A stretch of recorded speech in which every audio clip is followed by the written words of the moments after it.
What is up everyone, the Oscar Commando here, and this is just a new-ish type video. I say new-ish because it's been out for a couple of days now. I'm talking about Ratchet Deadlocked HD, which I can't show you the game because it's a downloadable content game. Oh, not content, sorry, just a downloadable game. HD remaster, like it says in the title, of a former PS2 game, which I'm actually a really big fan of. I know it's looked down upon as the black sheep of the franchise, but I'm one of those people who actually likes generally the bad games that the media smashes. Like, oh, no, it's not a bad game. I take that back. It's just, it's looked down as a black sheep. It's not a bad game in any way, shape or form that people smash it for.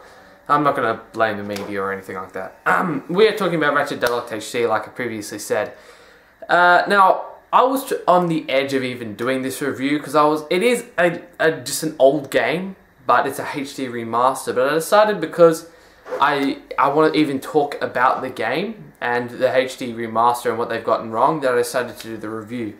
So I'm just going to talk about the HD remaster of the game and what they've done to it, and then the original game, because it's just the game. Everything's the same, detail, plot, gameplay, everything.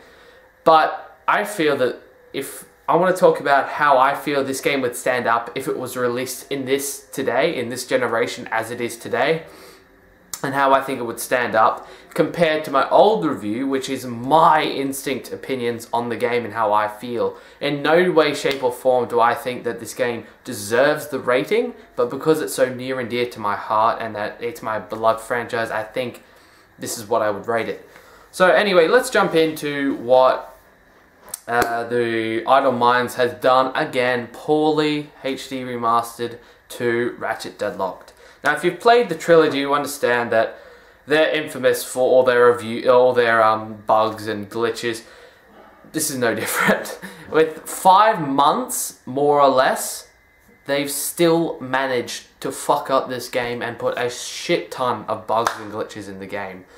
They range from big glitches, for like game-breaking glitches. For example, at some times I couldn't switch my weapons. I could be stuck with like the Harbinger or the Arbiter, and I couldn't switch the weapons, so I'd have to, you know, maybe log out and log back in. That was inconsistent with gameplay, and it was annoying, but it only happened about once or twice, so I'm not going to blame it. The thing that Idle Minds has fucked up most is the minor glitches, which take away from the experience and enjoyment of the game. These are completely different. There are ones where when Ratchet puts on his helmet, you can see through his face, like his face is literally cut off from like there.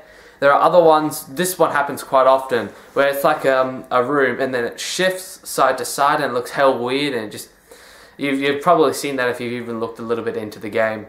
And there are also, this only happened about once or twice, but sometimes, especially on Vox, his gums, would stretch and you could see them out, like his gums would come through there, and they just look really weird. Again, very minor, but they take away from the enjoyment of the game. Now, other than that, they've HDified the graphics pretty well. The gameplay is the graphics, what they've done with it is pretty good, but the cinematics aren't even full screen. Like, what the hell? I can understand if they're cut off at the top and bottom, because that's what some games do these days, because of the fact it's just stretched and that's how they like it. But that's the point of HDing a game, so to make it full screen on widescreen TVs, and they haven't done that there. Only for the gameplay have they done this, not at all for the cutscenes.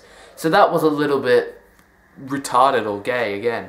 I don't like how they did that. I reckon they should have spent a bit more time fixing these bugs and getting it full screen. But the graphics do look oddly good anyway.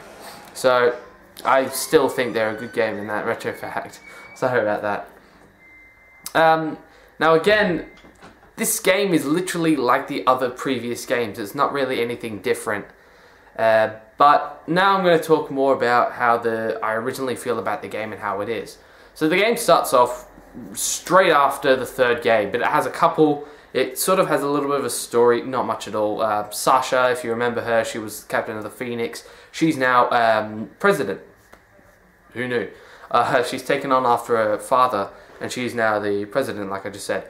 And Ratchet, Al, and Clank have taken on the Phoenix. It takes up just after they're sitting on the ship And then Sasha talks to them, and Ratchet does like some witty things where he pauses the stream, or I don't know what it is, like a call to Sasha, and thinks of like some one-liners showing that he's interested in her, or, you know, likes her. And then he replays it, and she's talking about how the heroes are going missing and they're being teleported to this game show. And then as soon as she ends, she goes, "Ratchet, I just wanted to tell you before," and then the alarm goes off. And then these people from Dread Zone, the game show, abduct him. And it really just kicks in from there. Starshield's dead. Captain Starshield. You probably don't know who that is unless you've played the third game. But anyway, he's dead. So that's really the intro. Now, the gameplay is fairly solid. I really enjoy the gameplay. Like, you can just switch in between weapons, just like that. With the menus and selecting your weapons, I found that quite frustrating. If you've seen the Platinum PlayStation, you'd notice when I was showing the hologram launcher that I sometimes flick it up and it was hard to switch weapons. It kept going down. Because the D-pad, I feel I have an Xbox 360 controller. Oh, of the PS3. It's hard to say really. I wish I had it with me. It's like a Batman Arkham City one where all the cross buttons are connected, so when you press it, it sometimes, hold on, so it's like that. I press one there and it sort of tilts up like that. I can't really do it, but it's sort of like tilts. It sort of goes in diagonal motion. So when I go across, it generally goes up and across. I can sometimes get it, sometimes go down and across, but that's because I have that style of controller, and it was really difficult for me to browse through the menus, even with the analog sticks. And even when I was selecting a weapon, like when I was trying to get to one of those corner weapons, it usually goes to like the top 3, and then I'd eventually get it. It was just very, pardon me, it was just very hard to get to the menus. So that was about it. The story, I think the story was okay. It's not as good as, say, Tools of Destruction, which I feel is the best story and my favourite game of the franchise. This is probably my 4th or 5th, to be honest. I'm actually thinking of doing a Ratchet and Clank top 10, which I pretty much just spoiled my favourite game just here and now, but that's okay. So yeah, that's all really. I'm not going to spoil the story, obviously. I don't like to talk about the story. I just give my opinions on how I feel what the story is, if it's good, bad, adequate, and then I move on from the story, trying not to spoil anything but the start of it. The gameplay, I feel, is the best in the franchise. It's quick, it's fast-paced, and you blow the heck out of everything. Everything. I like how it was. I did actually enjoy how it's split up into levels. Like, each planet is split up into levels. It gives you a quick break. The one thing I didn't like was, oh well, I did like some of them, I will be honest. It did give me a bit more things to do on that level. Once you've completed the main set of challenges, you have like some extra ones. They're just called extra challenges, or like you know, challenges or whatever. And you can complete them. And I enjoyed the ones that were gameplay specific, on a hover bike or on a Puma, or pretty much all of them apart from the Landstalker missions. Those were horrendous. Doing it on exterminated difficulty was impossible, especially for the one on Orkson and Shah. Those two in particular, I was on there for hours. I couldn't beat it. I did eventually, but it did take a long time. And another thing they fucked up was the Landstalker's controls. When I held down the Landstalker, it was inconsistent at the amount of times I held it down. Like, I'd hold it down for ages, and then when I released it, 2 bullets came out. I held it down for a shorter period of time than I did previously, and all of the, I think it's like 6 or 8 shots came out. And it really is quite inconsistent with the firing of the missiles, which made it even harder to do the hardest missions, which I feel they are. So that's really everything. I don't like spoiling things. If you want to play the game, if you want to look it up, go watch gameplay. I'm just here to give my thoughts on the game and recommend who would like it, and how I think for HD remasters in particular, how it would stand up. So right now I'm going to share what I feel, my personal opinion, what the game is from nostalgia and from the game as I would rate it back then. And that is a solid 8 out of 10. Pretty much just because I love the game. I really enjoy it. But if I were to feel no one, if no one were to play Ratchet and Clank and they jumped into this game, how would they feel? I think it does lack from the amount of glitches, and if a mainstream media person reviewed this, they'd probably give it around a 7, maybe, no, not even, maybe a 6.5 or a 5, because it does feel like an old game with cinematics and bugs and glitches, and the graphics were good for gameplay, but not cinematics. Again, the cinematics, the pixels weren't always the best, the graphics, but in the game you couldn't really tell that much because there was a lot going on. It was very colourful and vibrant.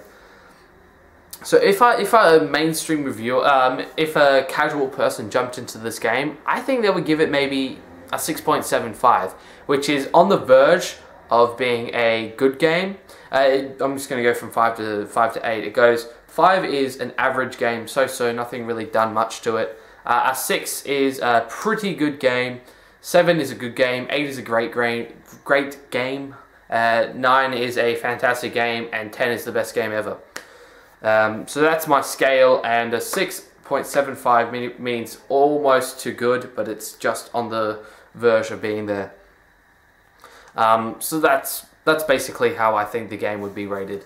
That's really all my thoughts on the game. Again, it's just a HD remaster, so I can't really, it's not like a whole new game, so to speak, so I think that's as much as I'm going to go in depth with the review. So, thank you very much for watching. Actually, I think I moved over. I'm meant to be, yeah, never mind. I was gonna have gameplay up here, but I'm just gonna have to shrink it. You probably haven't noticed it. So anyway, thank you very much for watching. This is the Oz Commando review. If you're interested in seeing the Fuse review, the Last of Us review, the Last of Us unboxing, anyway, this month, no, these 3 weeks are pretty jam-packed. I've done the Deadlocked review, like I'm doing right now, the Deadlocked Platinum, the Fuse unboxing. I'm going to be doing the Fuse Platinum and the Fuse review, and then I've got the Last of Us unboxing, which that unboxing I'm looking forward to because I've got the Joel edition. I'm Joel. The Joel edition for the Last of Us because, again, the title I just couldn't refuse, which I think will be pretty interesting.